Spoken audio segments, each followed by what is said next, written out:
안녕하세요, 여러분. 오늘은 제1과 하오지오부지엔 읽기 1번 교과서 제12쪽에 있는 내용을 한번 살펴보도록 하겠습니다. 우선 대화 상황을 보시면 오랜만에 만난 김미나와 장호이가 반갑게 인사를 합니다. 우선 옆에 있는 그림을 살짝 보실까요? 자, 그럼 하단에 있는 그림을 살펴보도록 하겠습니다. 두 가지 정도 언급을 한번 해보려고 하는데요. 우선 맨 아래에 교문명이 보이면 중쉐라고 하는 부분이 보여요. 가운데 중자와 배울 학자. 자, 이것은 어떤 의미가 있었죠? 맞아요. 도금은 중학이라고 적혀 있지만 얘는 중학교가 아니었습니다. 그렇죠? 어떤 형태? 중고등학교가 함께 있는 중국만의 좀 특수한 학제라고 보시면 되겠습니다. 그래서 우리 친구들 오해하시면 안 돼요. 중쉐라고 적혀 있지만 절대 중학교가 아닙니다. 자, 두 번째 짚어볼 부분은 현수막에 있는 부분인데요. 네, 많이 봤던 글자도 보이죠? 어떤 녀석? 네, 콰일러라는 녀석이 보이네요. 언제 우리가 이런 표현을 썼었죠? 네, 콰일러 언제? 생일 축하합니다 라고 했을 때 어떻게 읽었더라? 祝你生日快乐라고 했었죠. 그래서 이 친구는 快乐사성사성이고요. 즐겁다 라는 뜻인데 자, 앞에 있는 이 세 글자는 우리가 처음 봤어요. 자, 어떻게 읽어야 될까? 새로우신 学期는 학기라는 뜻입니다. 새 학기가 즐겁기를 이라고 적혀 있네요. 네, 그럼 이번에는 읽기 1에 나와 있는 세 단어를 한번 익혀보도록 하겠습니다. 단어를 선생님과 함께 큰 목소리로 따라 읽어봐 주세요. 오랫동안, 好久, 好久, 매우 아주, 挺, 挺, 긍정의 어기를 나타낸다. 的, 단지, 다만, 只是, 只是, 방금, 막, 刚, 계약하다, 开学, 开学, 익숙해지다, 习惯, 习惯, 뭐뭐 하지 마라, 别, 别, 조급해하다, 着急, 着急, 천천히 하다, 느리다, 慢, 慢, 뭐뭐 할 것이다, 会, 会. 단어의 의미를 이제 살펴볼까요? 첫 번째, 好久, 오랫동안인데요. 지오는 여기에서 지오는 오래되다 라는 뜻을 가지고 있어요. 그러면 하오는요? 네, 하오는 우리가 알고 있는 뜻과 조금 다르게 쓰였는데요. 하오에 우리가 알고 있는 뜻 뭐가 있었죠? 네, 안녕하다, 좋다. 그래서 우리가 처음 인사를 배웠을 때 어떻게 했었어요? 대상이나 시간 뒤에다가 하오를 붙여서 인사를 했었죠. 예를 들어 여러분 안녕하세요 하게 되면 大家好. 그리고 너희들 안녕 하면 你们好. 좋은 아침이야 하게 되면 早上好. 이런 식으로 인사를 했었죠. 네, 이건 형용사의 쓰임이었는데요.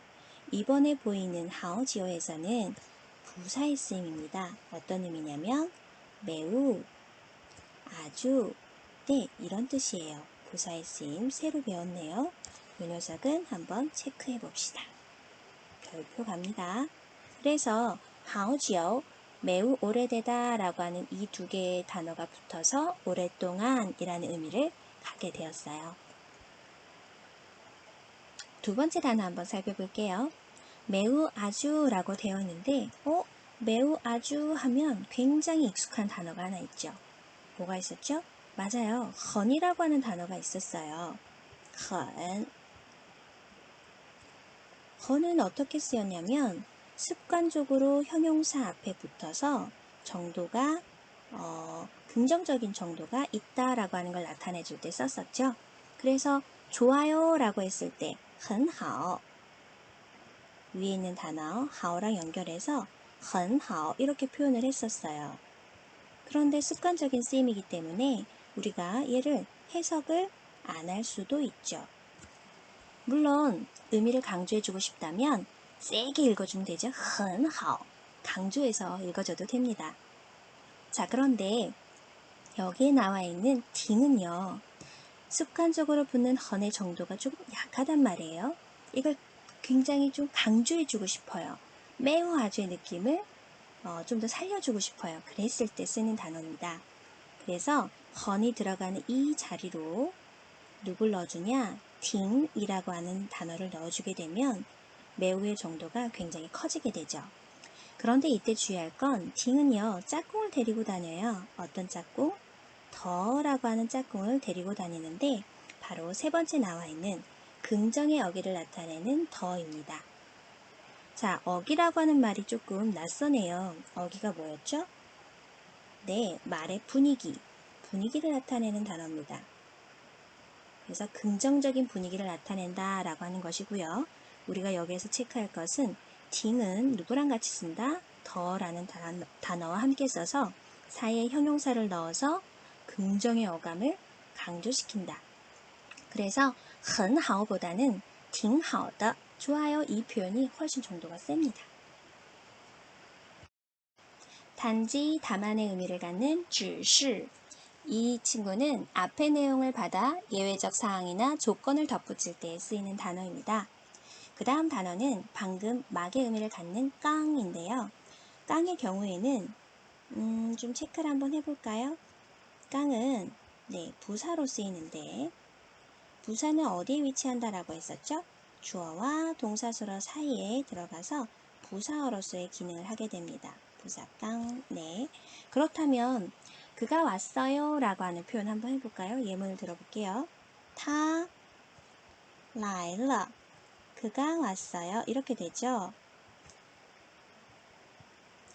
그런데 시간을 좀 넣어줘서 그가 막 왔어요 라고 하는 표현을 해주고 싶다면 깡을 어디다 집어넣는다? 바로 주어 타와 동사수어 라이 사이에다가 집어넣으면 되겠네요. 요 자리에 누굴 넣는다? 바로 깡을 넣어서 他刚来了 그가 막 왔습니다 라고 하는 표현을 해줄 수가 있겠네요. 이번에는 계약하다 입니다. 우리가 쓰는 한자말과 똑같은데요. 단지 가나자로 표현이 되어 있어요. 开学 그렇다면 반의어 한번 생각해 볼까요? 우리가 똑같이 방학할 때 놓을 방자와 배울 학자를 써서 나타내느냐? 放学 아니죠. 얘는 하교하다 라는 의미로 주로 쓰입니다. 학교를 쉬다 라는 의미도 있긴 하지만 방학하다의 의미를 나타내는 단어는 적절하지 않죠. 그렇다면 카이슈의 반의어에 해당하는 단어는 누가 되냐면 바로 放假입니다.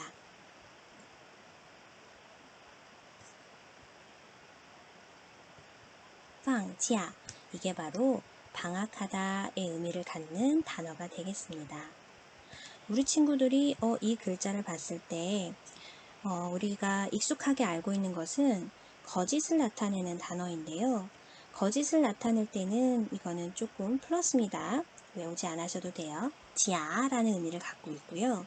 여기에서는 연휴, 휴가 이런 의미를 나타낼 때 쓸 수 있는 지아.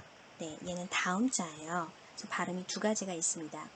무튼 계약하다의 반대말은 放学가 아니고 방학하다 放假 요것이다 라고 하는 것을 기억해 주시면 좋겠어요. 이번에는 习惯이라는 단어를 살펴볼게요. 익숙해지다 라고 지금 의미가 적혀 있는데 얘는 뭐라고 적혀 있냐면 실은 습관이라고 적혀 있어요. 습관. 역시나 습관의 의미를 갖고 있습니다. 그리고 여기서 확장돼서 동사로 습관이 되다, 익숙해지다 라고 하는 뜻을 가지고 있는 거죠. 네, 그 다음 단어 볼게요. 비에 뭐뭐 하지 마라 라고 하는 단어인데요. 이 비에 역시도 품사로 봤을 때는 부사입니다. 부사요. 그렇다면 주어와 동사수로 사이에 들어가겠죠. 일반적으로는 당부의 말을 하는 거기 때문에 주어에 해당하는 너를 많이 쓰지 않아요. 아니면 뭐 따자비에 여러분은 뭐 하지 마세요 할 때 그럴 때는 주어가 들어갈 수도 있겠지만 일반적으로는 주어를 생략해서 많이 쓰는 것 같아요. 자, 여기 사이에 비에. 자, 예를 한번 들어볼까요? 먹지 마세요 라고 한다면 어떻게 될까요? 뒤에다가 동사 네, 추를 붙여서 비에 추 먹지 마세요 할 수 있겠네요. 또 마시지 마세요 라고 한다면 네, 비에 허 라고 할 수도 있겠죠. 네, 그래서 비의 뒤에다가 동사를 써서 네, 뭐뭐 하지 마세요 라고 하는 뭘 나타낸다? 금지의 표현을 나타내고 있어요. 금지의 표현이요. 그래서 이 친구는 역시 별표를 하나 해주도록 하겠습니다. 그럼 아래에 있는 단어 着急, 조급해하다 라고 적혀 있는데요. 조급해하다 라는 의미가 긍정적이지 않잖아요. 그쵸? 그래서 조급해하지 마, 너무 서두르지 마 라고 얘기하고 싶다면 别着急 라고 이야기를 하고요. 이 두 친구가 이번 과에서는 짝꿍처럼 움직이고 있어요. 네, 그 다음 한번 가볼게요. 천천히 하다, 느리다 라고 하는 단어 만인데요.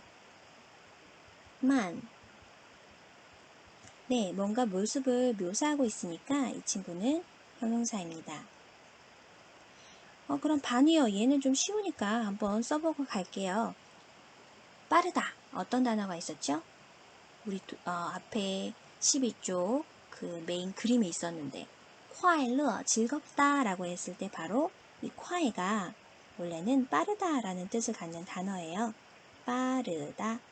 역시 반의어 관계 있다 라고 하는 거 하나 체크해 주시면 좋겠네요. 네, 이번에는 회의입니다.